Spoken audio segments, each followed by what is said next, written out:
Olá você, que a graça de Deus esteja aí contigo, com cada um de vocês que ama a Deus e estão aí também, né, se preparando para enfrentar aí a grande tribulação que vem aí, porque o juízo está muito próximo de chegar esse momento, né? Vai chegar primeiro o decreto dominical, aí é um período que vai encerrar o juízo, a purificação do santuário celestial. Está muito perto de acontecer isso e nós precisamos nesses dias cada dia mais se policiar e vigiar e procurar se enquadrar cada vez mais com a palavra de Deus, com seus ensinos, com a sua vontade, porque logo, logo vai fechar a porta da graça. Hoje ainda há oportunidade para todos, mas quando fechar a porta da graça, todas as coisas já estão decididas. Então vamos botar a vida no altar, né? Se preparar cada vez mais. Hoje, 12 de janeiro de 2026, eu vi aqui na lição um assunto que me chamou a atenção, que se refere às coisas celestiais, o santuário, eu fico assim atento, eu gosto de ver. E a lição de hoje está chamando a atenção. Está falando aqui, podemos perceber com facilidade que estamos envolvidos no grande conflito que acontece ao redor e dentro de nós. Ninguém escapa. Todos nós estamos envolvidos no grande conflito. Qual é a base da guerra que enfrentamos e quais são as nossas armas? O comentário da lição eu achei muito interessante aqui. As armas espirituais mais poderosas são as ideias, sejam corretas ou erradas. Satanás utiliza ferramentas como a crítica, a traição, o constrangimento, o medo, a opressão social, né? E muitas outras que os cristãos jamais deveriam usar. E os cristãos estão dentro desse contexto aqui, desse engodo de Satanás. Por outro lado, somos chamados a empregar o amor, a misericórdia, a paz, a mansidão, a paciência, a bondade e o domínio próprio. Mas isso aqui é para quem tem o Espírito Santo. Sem o Espírito Santo, ninguém é capaz de colocar em prática essas bênçãos aqui que Deus está falando. Nossa arma mais poderosa, quando utilizada com sabedoria, é a espada do Espírito, que é a palavra de Deus, que está escrito em Efésios 6,17. Coisa linda demais. Quando você procura consagrar a sua vida e ser honestos, principalmente com Deus, com a sua palavra, uns com os outros, quando nós submetemos a nossa vida na direção do Espírito Santo e deixa Ele nos guiar, e aí, quando Ele começa a nos guiar e que leva para o deserto, que leva para certas situações meio complicadas da vida, tudo isso são testes, são preparos, que todos nós precisamos passar por esses altos e baixos. E como é que nós vamos se sair quando passamos por altos e baixos? Então precisamos também se ligar nas ciladas do diabo, que pode nos levar a arrastar para certas situações complicadas que até cega o nosso entendimento. Mas vamos ver o que Deus está dizendo aqui com essa palavra aqui. O que me chamou a atenção foi o que aqui? Satanás utiliza ferramentas como a crítica, a traição, que existe muito isso dentro da igreja, quando se faz panelinha, né? Puxa tapete de irmão, isso é traição. Constrangimento, né? Falar em constrangimento, a liderança da igreja adventista do sétimo dia, né? Da Marta Sênia, fez eu passar por um constrangimento. Quando ele, o pastor Josias, os anciãos, né? Antônio Carlos, na época, né? E os demais, resolveram me julgar. Armaram um tribunal dentro da igreja e me acusaram. Agora uma acusação frajuta. A gente avaliando direitinho uma acusação frajuta. Quando você avalia a quebra de princípio que eles estão dizendo e não respeita a autoridade da igreja. Foi a acusação que veio para mim. Quem está quebrando os princípios, está claro que são eles, quando eles estão ensinando errado. O primeiro selo, eles dizem que começou a abrir lá no ano 31. Aí quando você estuda a palavra de Deus, Daniel 8,14, Deus diz que após as 2.300 tardes e manhãs, a purificação do santuário aconteceria logo após. Que é o juízo celestial. Que é a abertura dos livros. Está muito claro na palavra do Senhor. Então prova que eles estão quebrando os princípios, são eles. Mas só que eles olham para mim como uma ameaça muito grande do seu reinado. Porque eles sabem que eu sei das falcatruas deles, dos ensinos errados que eles estão apresentando. Eles sabem que eu conheço. Agora é uma covardia que eles estão fazendo com os demais, que são cegos, não conhecem a palavra do Senhor. Porque o próprio pastor, os anciãos da igreja, a comissão da igreja, proíbem de pregar profecia na igreja. Eles sabem que eu conheço um pouquinho disso aí. E aí, resolveram me excluir, um julgamento frajuta, e não está respeitando a autoridade da igreja, papapá, papapá. E Deus deixa muito claro no livro de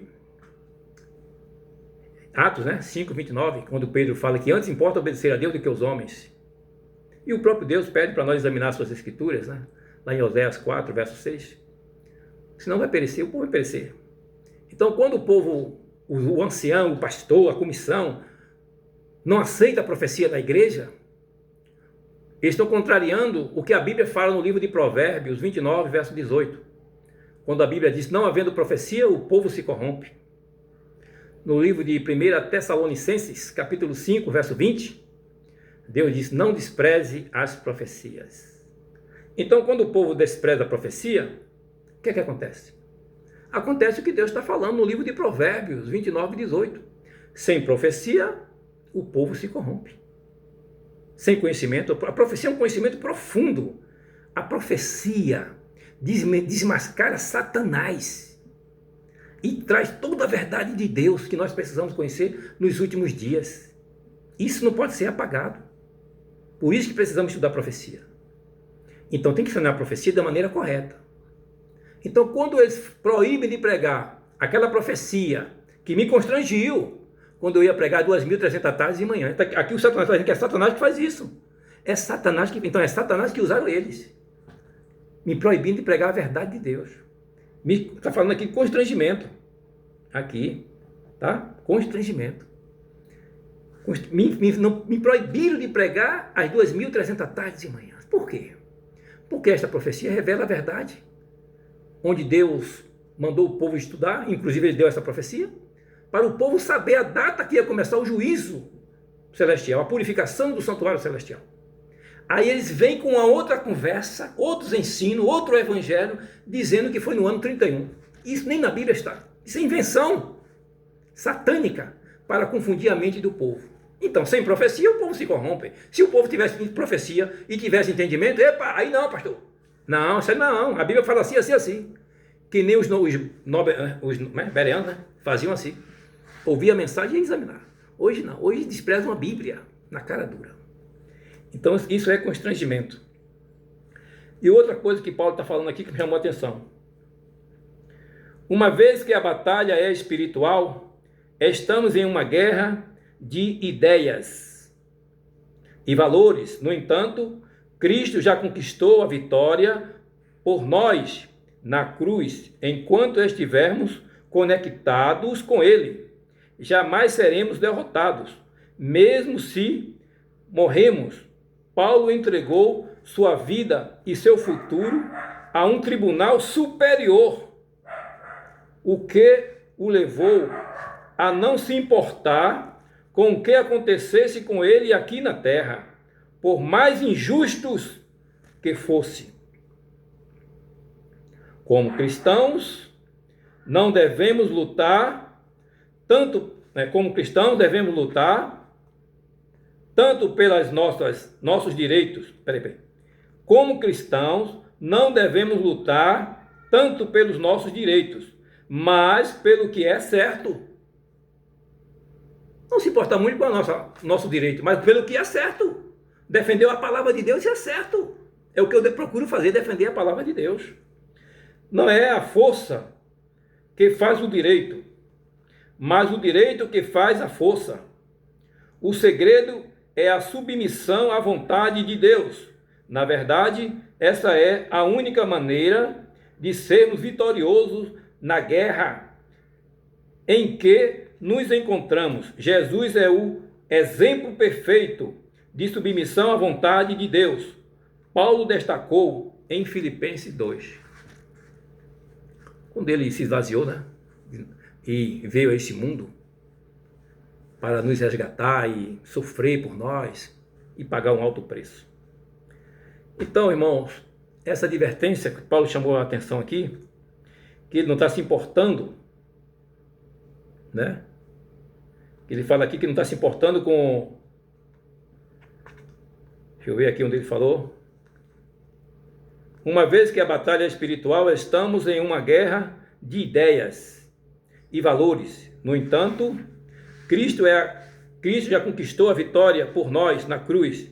Enquanto estivermos conectados com Ele, jamais seremos derrotados. É isso mesmo. Como cristão, não devemos lutar tanto pelo nosso direito, mas pelo que é certo. Beleza. Então, vendo esse comentário aqui de Paulo, eu fico assim imaginando o que levou o pastor Josias, a comissão da igreja, os anciãos, né, a tomar essa atitude de me condenar, de me julgar e me condenar. Começou com o pastor Samuel Pinheiro. Olha que começou errado. Eles começaram a armar o tribunal e excluíram, sem passar por comissão, sem respeitar se a igreja é organizada ou não. Não, um negócio todo desorganizado. Aí vem o outro pastor, mudou de pastor e já entra o outro já sabe tudo da conversa, que tudo é conversado, é farinha do mesmo saco, eles conversam tudo. Aí, eu apresentando que eles estão ensinando mentira, eu fiz uma lista, quando fala das faces, um vídeo que eu vi, as faces dos pastores, está lá, baseado na Bíblia, no Espírito de Profecia. Tem um livro aí, o livro Eventos Finais, edição 18, página 152, falam que o povão estão obedecendo os pastores, obedece os pastores, mas não obedece a Deus. Esse livro está falando que quando eles descobrirem que estão perdidos, vão querer atacar os pastores, mas aí é tarde demais. Porque nós como igreja, pastor, todos nós, anciãos, todos têm que se submeter a Cristo, porque Ele que é o dono da igreja, Ele que é o dono da palavra. Não são os pastores que são os donos da palavra, que é o dono da palavra, não são os pastores. Todos nós têm que se submeter a Deus. Não a igreja se submeter a pastor que não está obedecendo a Bíblia. Não estamos se submetendo à Bíblia. Ele quer que a igreja se submetam aos pastores, aos ensinos da congregação, que são baseados nos ensinos dos pastores, e não nos ensinos de Cristo. Se a congregação estiver submetida ao ensino de Cristo, tudo bem, mas não está. Hoje não é confiável confiar nos pastores. Está comprovado que hoje não são confiáveis confiar nos pastores. Nós temos que confiar na Bíblia, a nossa regra de fé. Então, aconteceu esse tribunal, e eles estão aí passando, parecendo que está tudo bem com eles, que eles venceram, que agora o problema já está resolvido, pronto, ponto final, já está resolvida essa questão aí. É o que eles pensam. Mas na verdade eles não estão vendo o problema que eles se meteram. Que o problema mal começou para eles. É que eles ainda não caiu a ficha. Quando ele pensa que está condenando um irmão, sem provar nada, porque estão fazendo uma acusação sem provar nada, só acusação. Quando você vai avaliar a acusação, são eles que estão errados. Quem está quebrando os princípios são eles. Não sou eu, não. Estou enquadrado na palavra. E o Senhor Jesus vai julgar isso. Paulo disse que se submeteu a um tribunal superior. Esse tribunal que ele armou aqui, isso não vale nada. É mentiroso esse tribunal aqui. O senhor Antônio Carlos pegou o microfone e ficou na frente da igreja, ó, descendo a lenha, meu irmão. Falando mal de mim lá na minha ausência. E o pecado rolando solto. E toda a igreja levantou as mãos. Vamos botar esse intruso para fora. Mas eu quero deixar bem claro para vocês, da liderança da igreja, pastor Antônio Carlos, todos os anciãos aí, que eu tenho um dono, viu? Eu não sou um sozinho, não. Eu não estou sozinho, não. Eu tenho um advogado. Meu advogado está no céu. Está no livro de Jó. Se você não sabe, ó, escuta aí. Jó, capítulo 16, verso 19. Quando vocês se reuniram secretamente com o pastor Samuel Pinheiro para me excluir e me jogaram para fora, o Senhor Jesus estava lá, ouvindo tudo. Quando vocês se uniram com o pastor Josias para me dar uma disciplina frajuta, mentirosa, que esse argumento aqui é mentiroso, essa narrativa aí é mentirosa, o Senhor Jesus viu tudo. Aí eu estava meditando no livro de Salmo 73, falando sobre Asaf. Parece que a injustiça vale a pena ser injusto. O salmista Asaf, né? O salmista Asaf, estava falando isso. Parece que vale a pena ser injusto. Compensa. Vamos ver o que ele falou aqui? Verso 13. Salmo 73, 13. Parece que não adiantou nada eu me conservar puro e ter as mãos limpas de pecado. Olha o que Asaf falou. Por que ele falou isso? Porque ele estava vendo que a impureza, que os pecados das pessoas, as pessoas estavam se saindo bem, estavam continuando bem, parece que nada estava acontecendo com elas. Elas fizeram mal e continuaram livres e sem problema nenhum, tranquilos, levando a vida do mesmo jeito, normal, sem nenhum aperto nem nada, nenhum sofrimento, e feliz da vida, atropelando os direitos dos outros, julgando, condenando, puxando tapete, dando risada, caçoando da vida dos outros, e tudo certo. Nós estamos unidos aqui, nós vencemos. Aí Asaf, parece que não adiantou nada eu me conservar puro e ter as mãos limpas de pecado. Mas quando ele lê o verso 17, olha o que está dizendo aqui, Salmo 73, 17. Porém, quando fui ao templo, entendi o que acontecerá no fim com os maus. Quando Asaf está falando aqui, porém, quando eu fui ao templo, esse templo aqui se refere ao templo celestial, se referindo à purificação do santuário celestial. O que é que vai acontecer com essas pessoas injustas que estão aí fazendo como quer e não está tendo consequência nenhuma, está tudo bem, é aparentemente tudo normal e continua fazendo mal, ofendendo os outros, puxando um tapete, julgando e não está tudo certo. Nós estamos certos. Mas os livros vão ser abertos e vai ser lido o que está acontecendo na vida de cada um. Ih, rapaz, vai abrir o leque e vai mostrar esse julgamento aqui que fizeram contra mim. E pode julgar os outros? E pode. Lá no livro de Daniel 7. Onde é que está esse livro aqui? Daniel 7. Bora ver aqui. O que é que está escrito aqui no livro de Daniel? Daniel 7, verso 9 e 10. Vamos ver aqui. Lá no santuário, no templo que Asaf falou, tem um juiz. Vamos ver quem é esse juiz.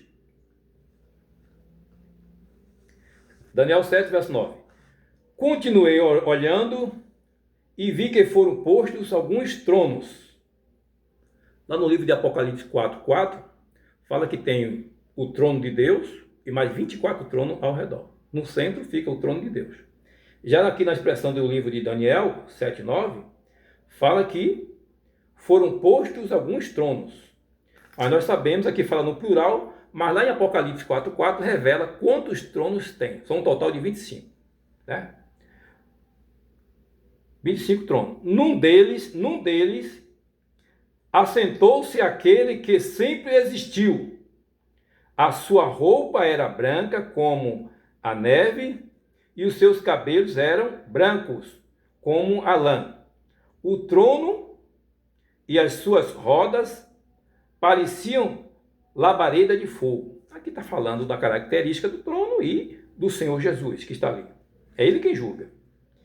E de um lugar em frente do trono saiu um rio de fogo. Havia ali milhares de pessoas que adoravam aquele que estava sentado no trono.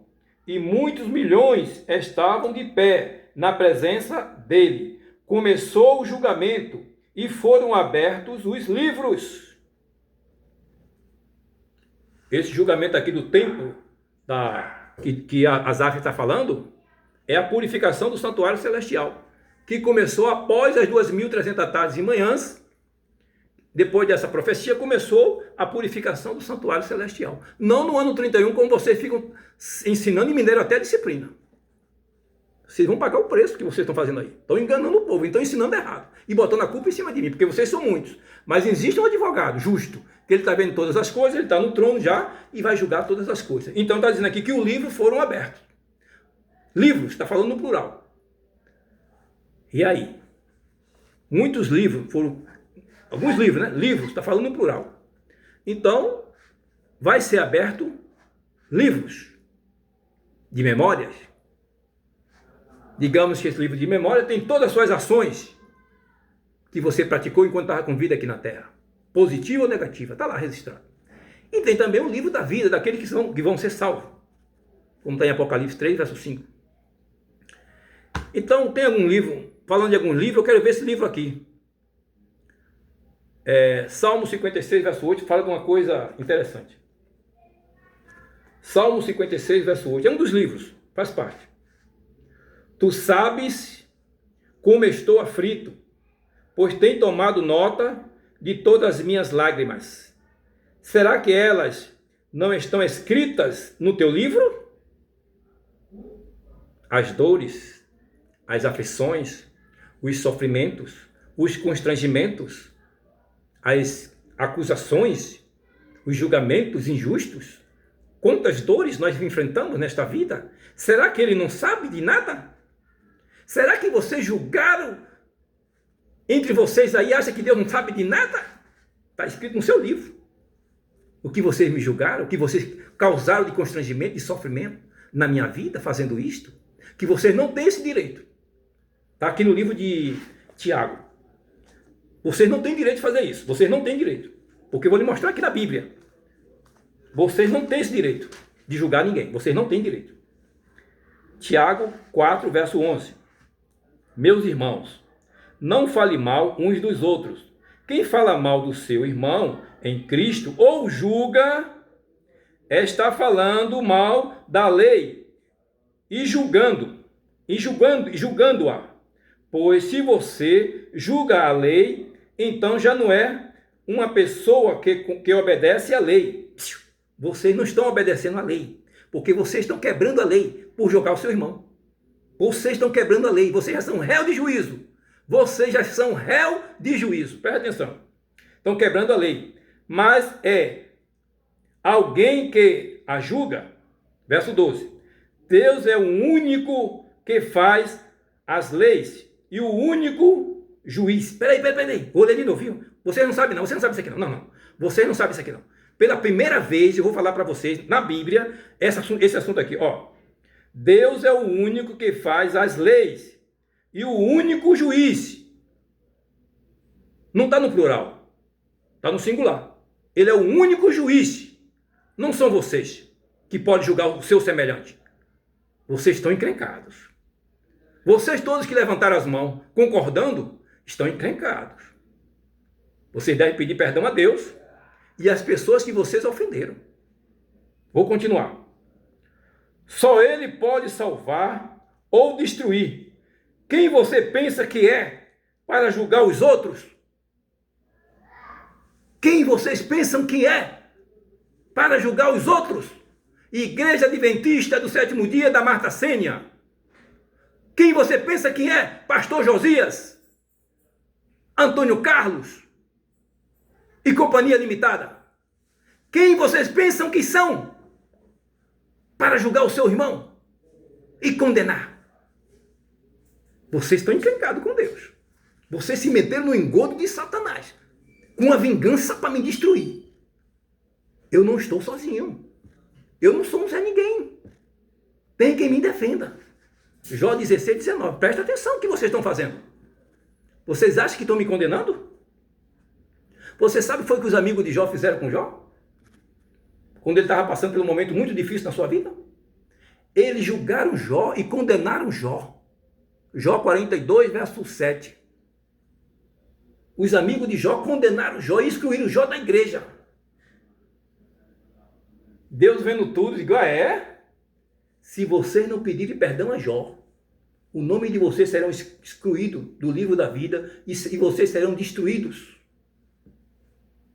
Isto é um recado para vocês, da liderança, da igreja adventista do sétimo dia da Marta Sênia.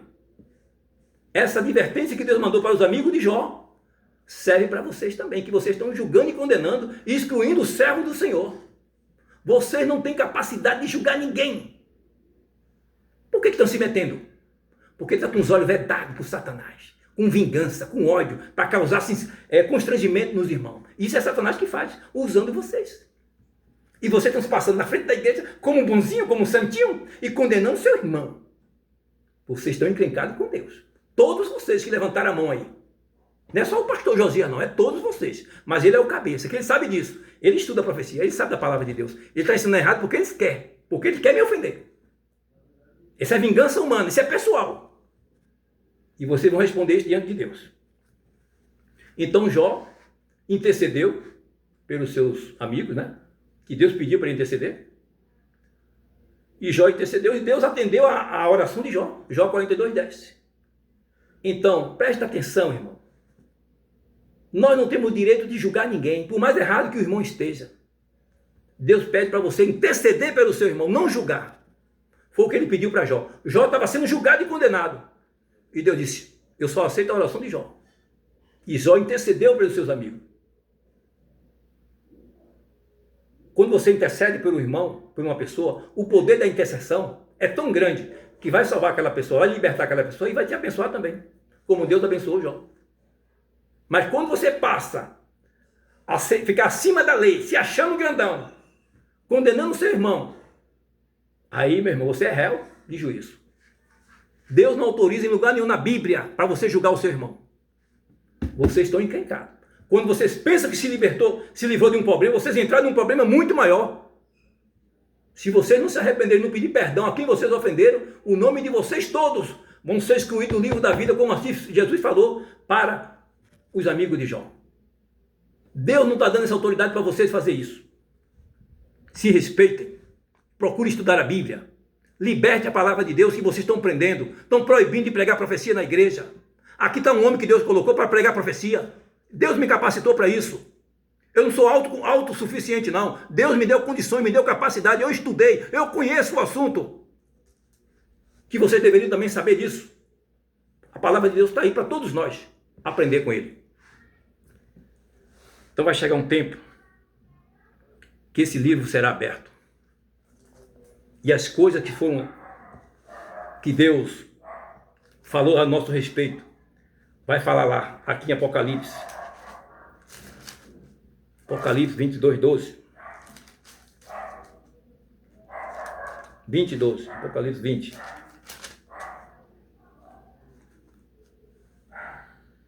Vi também os mortos, tanto os importantes como os humildes, que estavam de pé diante do trono.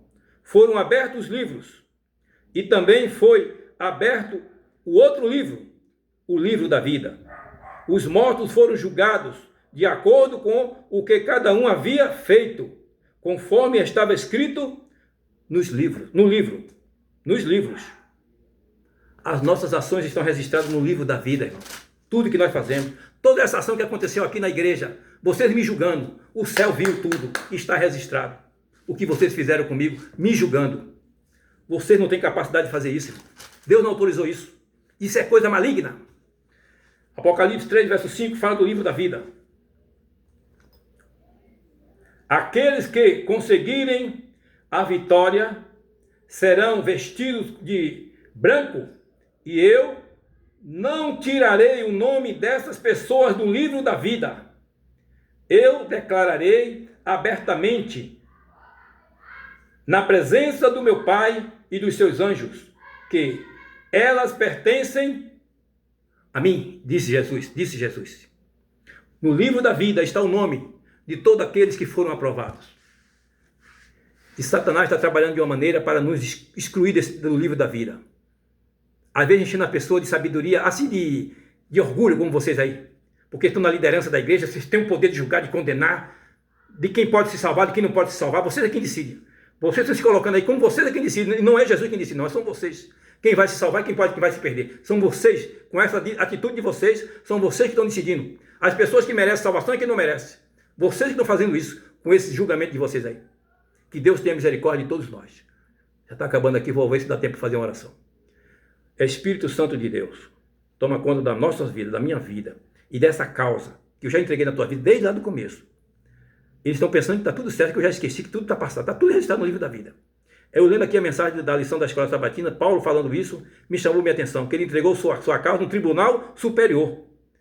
Eu também, minha causa está entregue no tribunal superior, que é o Senhor que sabe todas as coisas. E o Senhor está vendo tudo aqui, porque a justiça deles aqui são falha, são vingativa. É um julgamento para condenar a pessoa, destruir a pessoa. O seu julgamento não é assim. Que o Senhor tenha misericórdia de todos nós, perdão dos nossos pecados, em nome de Jesus, Senhor. Amém. Amém.